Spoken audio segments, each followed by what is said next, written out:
Hello guys, आज मैं आपको सुनाने जा रही हूँ पुस्तक जयशंकर प्रसाद संपूर्ण कहानियाँ दूसरे अध्याय का दूसरा भाग। तो क्या आपने मलेच्छ का उत्कोच स्वीकार कर लिया? पिताजी, ये अनर्थ है। अर्थ नहीं, लौटा दीजिए। पिताजी, हम लोग ब्राह्मण हैं, इतना सोना लेकर क्या करेंगे? इस पतनोन्मुख प्राचीन सामंत वंश का अंत समीप है बेटी। किसी भी दिन शेरशाह रोहित शव पर अधिकार कर सकता है।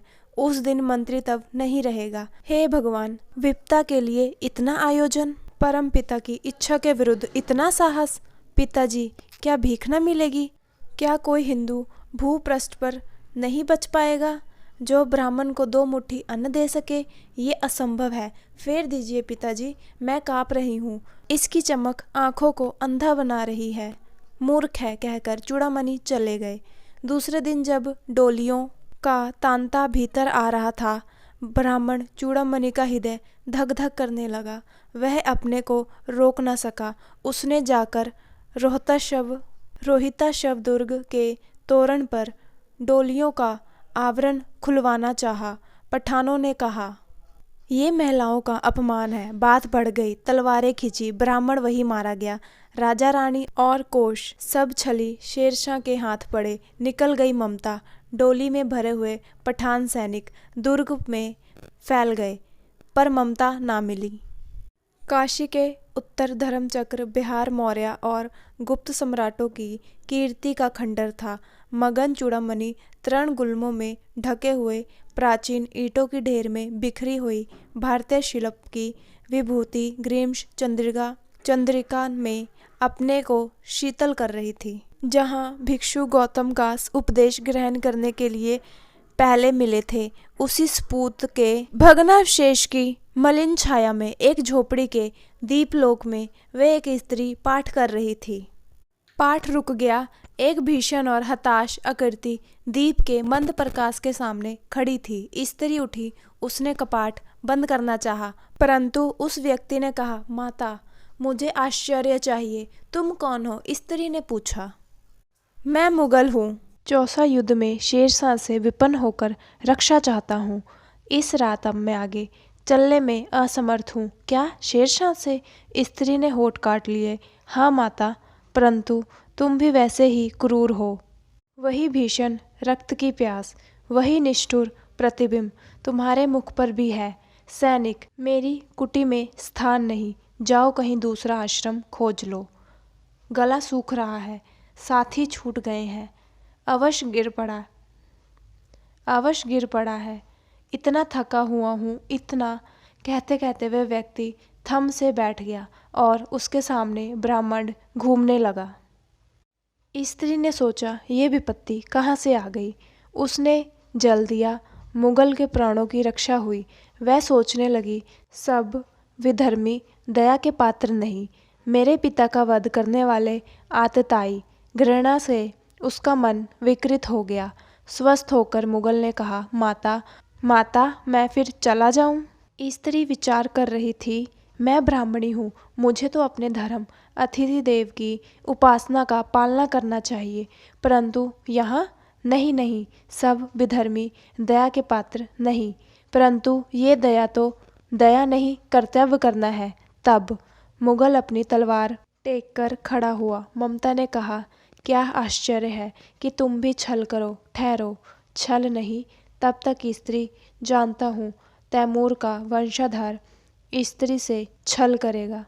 जाता हूँ, भाग्य का खेल है। ममता ने मन में कहा, यहाँ कौन दुर्गा है? ये झोपड़ी ना, जो चाहे ले ले, मुझे तो अपना कर्तव्य करना पड़ेगा। वह बाहर चली आई और मुगल से बोली, जाओ भीतर। थके हुए भयभीत पथिक, तुम चाहे कोई हो, मैं तुम्हें आश्चर्य दूंगी। मैं ब्राह्मणी कुमारी हूँ। सब अपना धर्म छोड़ दे तो मैं भी क्यों छोड़ दूँ?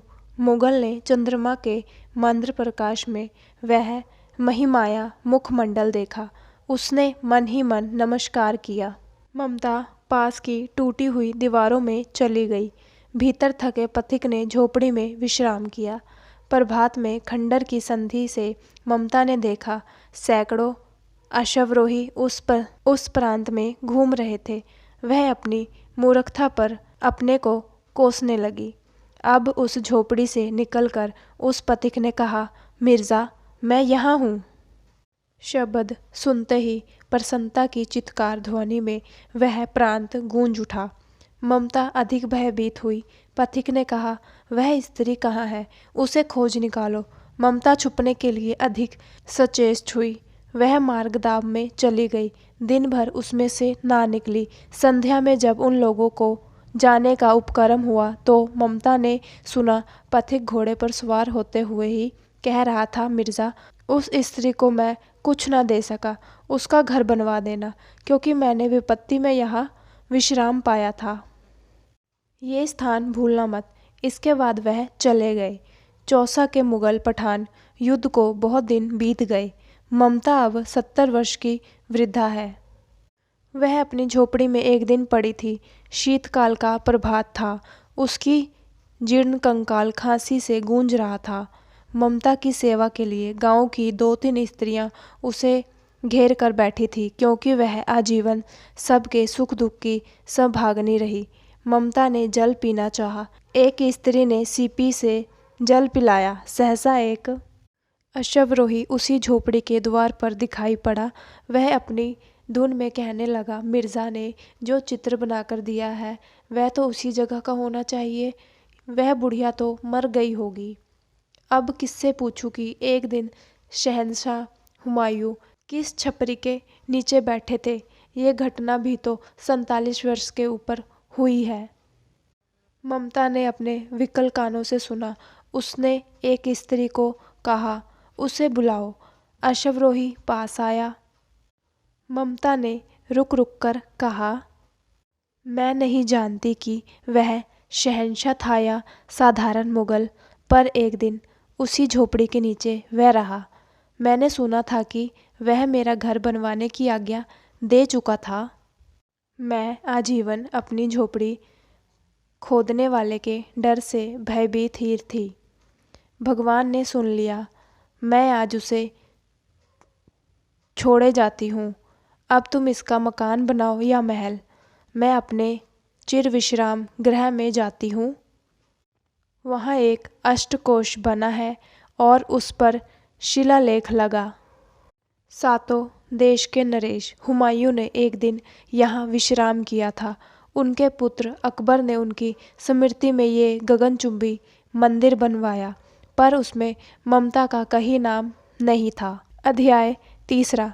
स्वर्ग के खंडर में वन कुसुमों की झालरें सुख शीतल पवन में विकम्बित होकर चारों ओर झूल रही थी। छोटे छोटे झरने की कुलाएं कतराती हुई बह रही थी। लता वितानों से ढकी हुई प्राकृतिक गुफाएं शिल्प रचना पूर्ण सुंदर प्रकोष्ठ बनाती, जिसमें पागल कर देने वाली सुगंध की लहरें नृत्य करती थीं।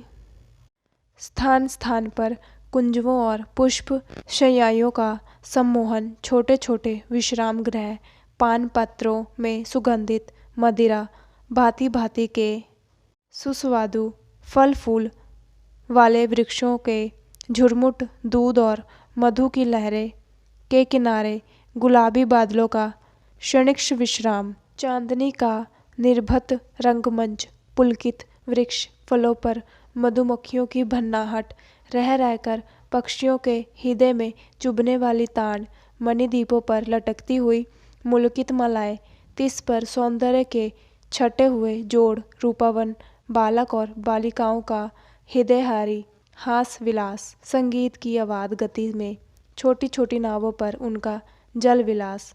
किसकी आंखें ये सब देखकर भी नशे में ना हो जाएंगी, हृदय पागल, इंद्रियां विकल ना हो रहेंगी। ये तो स्वर्ग है। झरने के तट पर बैठे हुए बालक ने बालिका से पूछा, मैं भले जाता हूँ मीना? हाँ मीना, मैं तुम्हें मीना नाम से कब तक पुकारूं? और मैं तुमको गुल कहकर क्यों बुलाऊं? आज के लिए इतना ही। बहुत बहुत धन्यवाद।